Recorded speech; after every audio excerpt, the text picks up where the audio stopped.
Hello, lovely people. Welcome back to the farm. Today is another day. Winter is coming, and we must prepare. The time of the quail living in the 3-stall garage is coming to an end, and we are going to be moving this little operation into our 2-stall garage right next to the house, which is insulated and we can heat. So what I'm going to be working on today is that, but first we're gonna go feed the pigs. So we'll grab their feed right now and get that out to them.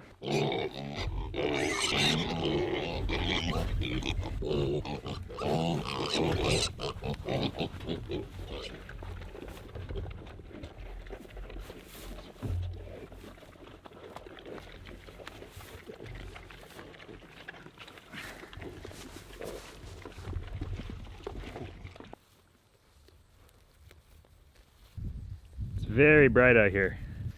That sun is making it really hot, but it's also charging our solar IntelliShock 60 from Premier One. This thing right here is really great.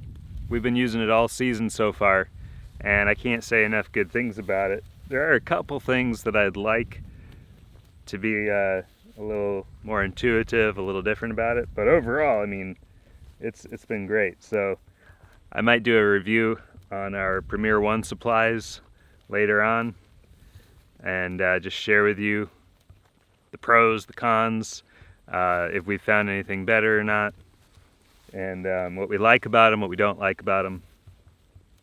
So that would be the fencing, the energizers, all that kind of stuff.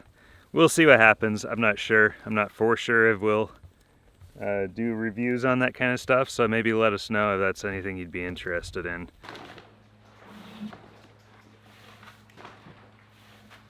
Because winter is coming, we've got to get the quail out of the 3-stall garage and into this insulated 2-stall garage, and we're going to put them right here in front of where the car is going to be pulling in. So what I've done is I've built a frame up here.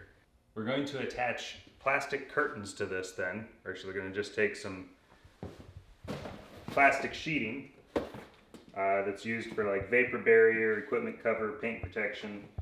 We're going to be doing 68 inches. That's going to come around the ends here and then go down about 20 inches. And then another end cap, 48 inches wide and 20 inches down. And then we're going to create 2 side curtains, or this will be the front. So a front curtain about 80 inches wide that'll overlap, and another 80-inch wide curtain on the back that'll overlap. So that way we can move the curtains out of the way if we need to access any side or front or back. We can get to them. Now the reason that we're creating a curtain around our quail is because they're notoriously dusty, and we experience that firsthand. We don't need that dust in our garage, especially since we've gotten it all cleaned up. We blew all the dust out of here earlier this year once we did get the quail and the chicks out.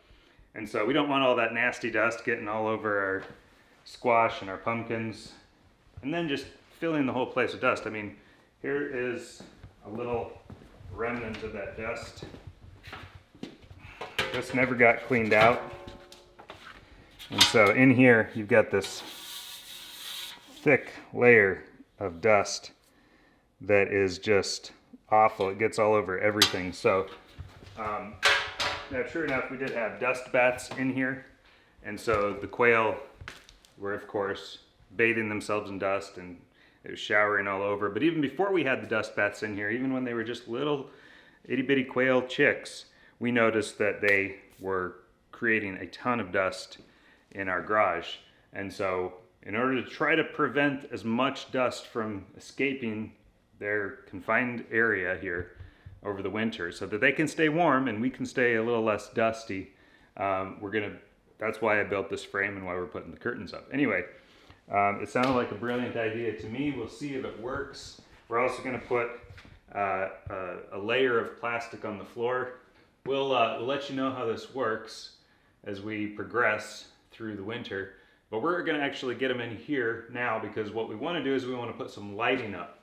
So I also figured that this frame would be a great place to hang a light, either from here or even better from here. So we'll just attach a couple of hooks here and then hang our grow light, I think is what we're going to use. We're actually going to use a grow light because that's going to be the most natural, the best lighting that we personally have. So it's a good quality grow light that Becky was using for growing vegetables, but we're going to hang that here, and that's going to give them light all through the winter, so hopefully they pick up with their egg laying, because recently 5 or 6 eggs a day down from almost 20 a day, and it's only going to continue to drop as it gets colder and as the light decreases. So we could get to the point where they're not laying any eggs over the winter, and we want to continue to be able to hatch eggs, and so we're gonna have to come up with something for that as well. Maybe a smaller little frame, so maybe something about the size of one of these pallets, where we'll put the chicks in a brooder for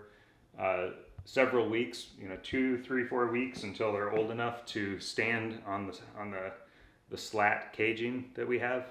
So I'm going to get to work on cutting the plastic curtains and then stapling them up there. Now, you can't just put a staple through a single layer of plastic. So what I'm going to do is I'm going to roll the upper edge of the plastic up, leaving enough to still hang down to almost touch the ground, or even hang on to the ground a little bit.